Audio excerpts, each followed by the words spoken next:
जादूगर पाँव मोहे डर लगे राम, कैसे बिठाऊं तो है नाव में। एक लकड़ी से बन गई नारी, सॉरी एक पत्थर से बन गई नारी, ये तो लकड़ी की नाव हमारी। मेरा यही रोजगार, पालूं सारा परिवार। सुनो सुनो जी सरकार, कैसे बिठाऊं तो है नाव में। छोटी सी नाव है, आप इसमें बैठ जाओगे, ठीक है ना, तो मेरी नाव क्या हो जाएगी। आपने तो पत्थर को भी नारी बना दिया, बेचारी लकड़ी की है। अब ये मूल भाव कहाँ आता है। भगवान श्री राम को क्या धोना चाहता था, चरण धोने चाहता था। मूल भाव ये था। उसने कहा यदि ये लकड़ी की नाव है और ये भी नारी बन गई तो घरवाली मेरी क्या करेगी, आप सबको बताए। तो इसलिए वो क्या करता है, उसके पैर जुदा करके उसको बिठाता है, और उतराई के समय भी उतराई लेता नहीं। ये मूल भाव है। ये क्या है उसका, जिसका मूल भाव है। तो ये जो छोटी छोटी जो चीजें हैं ना, इनसे बालक बहुत अच्छा कुछ सीखता है। अब कौन किसको नाव में बिठाता है, केवट बिठाता है। किसको बिठाए, सीता और लक्ष्मण बैठते हैं। तो राम के प्रैवक शब्द क्या होंगे, राम के प्रैवक शब्द बोलो। राम, रघुवीर, दशरथ नंदन, सीतावती, हाँ वेरी गुड, क्या बात है, अजान बाबू, ठीक है ना। ये सारे राम, ये क्या हो गए, राम के प्रैवक। अब मैंने आपसे प्रश्न किया, आपको उत्तर आ रहा है, इसका आपको बोध हो गया इस पाठ का, ठीक है ना। रामचरितमानस लिखने वाले कौन थे, वेद व्यास जी। कौन थे,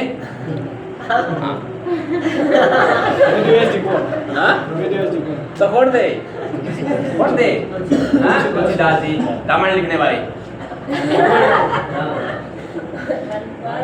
रामायण लिखने वाले वाल्मीकि जी थे, ठीक है ना। ये बोध है, जो मैंने पढ़ाया आपको समझ में आ गया तो बोध हो गया। अब बोध हो गया, अब इसका अभ्यास करिए। अभ्यास के लिए दो प्रकार है, एक गृह कार्य और एक कक्षा कार्य।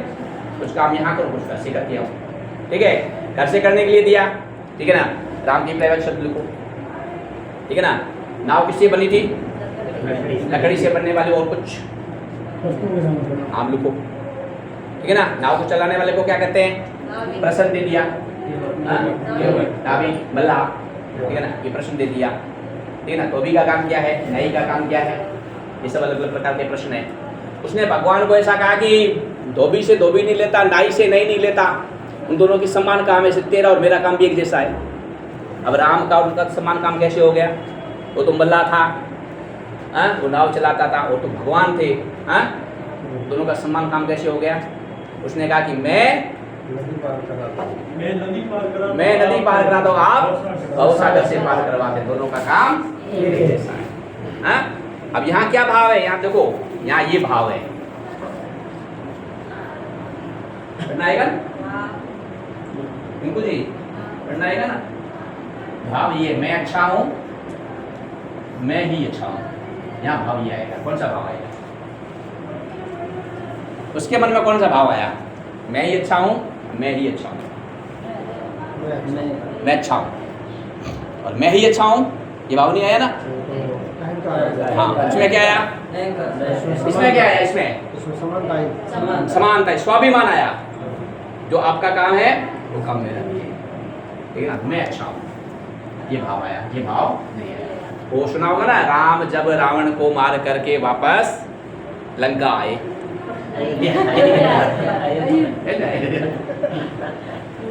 तो उसकी माँ ने पूछा, राम जब रावण को मार करके जब अयोध्या लौट करके आए, तो उसकी माँ सीता ने पूछा कि बेटा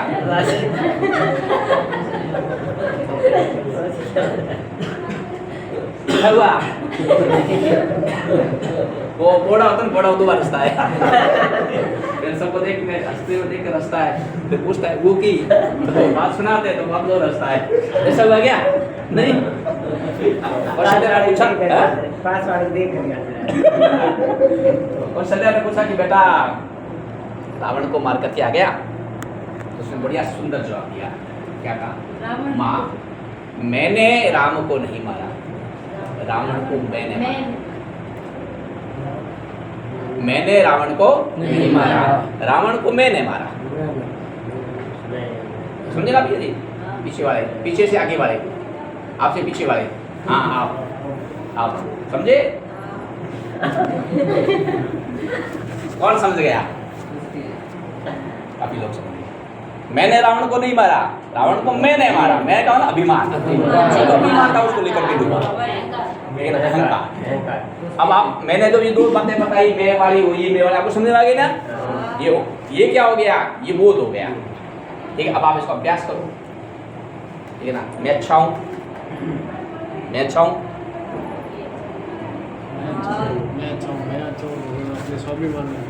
आप भी अच्छे हैं, मैं ही अच्छा हूँ, ये अहंकार हो गया, और आप भी अच्छे हैं, स्वाभिमान। बराबर, ठीक है। अब ये बात बच्चा बता सकता है क्या? राम की पत्नी का नाम क्या था? लिखो, लिखो, लिखना नहीं है, लिखो, ठीक है। ऐसे 4 प्रश्न आपको बच्चों को दे दिए, कक्षा का दे दीजिए, गृह का, बच्चा ठीक ढंग से करके आता है, आपका पाठ समझ में आ गया, बोध भी हो गया, अभ्यास भी हो गया। अभ्यास के बाद में कल मैंने क्या पढ़ाया था, खड़े होकर बोलो। कल मैंने क्या पढ़ाया था? एक भजन सुनाया था, भजन की एक पंक्ति बोलो। हाँ, मैंने कल एक भजन सुनाया था, उस भजन को सुनो।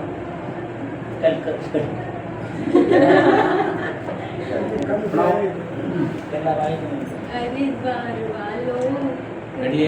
और सुनाओ, एक और भजन सुनाया था, एक और भजन सुनाया था मैंने, मेरी छोटी सी है आगे,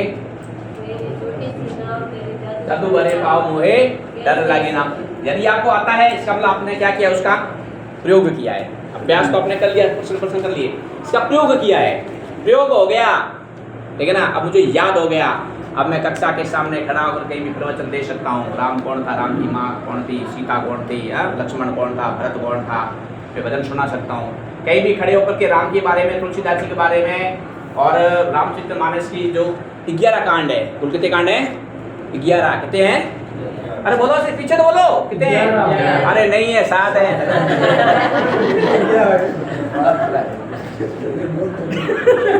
ठीक है ना? 7 कांड है कुल। अभी आपको याद हो गया, 7 कांड आपको आते हैं, बाल कांड, अयोध्या कांड, किष्किंधा कांड, अरण्य कांड, सुंदर कांड, लंका कांड, ये सब आते हैं। इसका मतलब आपका क्या हो गया? प्रचार हो गया। अब आप अच्छी तरह से कहीं भी खड़े होकर के आप बोल सकते हैं। इसके 2 भाग होते हैं, ठीक है ना? एक तो स्वाध्याय करके करो, दूसरा प्रवचन के माध्यम से करो। अब मूल्यांकन कैसे करना है? मूल्यांकन मैंने पद्धति बताई आपको, ठीक है ना? लिखित भी हो सकता है, मौखिक भी हो सकता है, बोल करके, सुन करके, देख करके, इसके अलग अलग पद्धतियाँ होती है। ठीक है, आप कैसा करना चाहते हैं ये आपको निर्भर करता है, लेकिन मूल्यांकन सतत चाहिए, ठीक है ना? तो परीक्षा तक आप ठीक है, हमारे आप बंदे हुए उसी प्रकार से करते हैं, लेकिन आने वाले समय में अभी प्रवेशी का प्रारंभ अरुणोदय की तैयारी है, प्रति महीने करते हैं, ऐसा ही है ना? प्रत्येक महीने करते हैं। तो ऐसे सतत मूल्यांकन करना, मूल्यांकन के अलग अलग आगे लिखित, मौखिक। मेरे को इतना ही आता है। एक मेरे मित्र थे, प्रबोधक, ये थे प्रबोधक, 8वीं पास 10वीं पास ऐसे लगाए थे, पेराटी चल रही थे, वो 8वीं फेल थे मेरे साथ, पढ़ते 8वीं फेल हो गई। उसने गाँव वालों को लेते उसको लगा दिया, वो लग गया, तो उसके उसको वीडियो देखने के लिए आया। उसने यार क्या पढ़ाता है, कुछ नहीं आता बच्चों को। क्यों नहीं आता है? सब बच्चों के 100 तक गिनती आती है, 3 तक पहाड़े आते हैं, छोटी बड़ी वर्णमाला आती है, ठीक है, जोड़ आती है, ठीक है, और छोटी वर्णमाला बड़ी वर्णमाला अंग्रेजी में लिखनी आती है। तो इससे आगे कुछ नहीं आता है 5 के बालक को, इसके बाद आगे बहुत कुछ है। मेरे को इतना ही आता है, ज़्यादा सिखाऊंगा कहाँ से?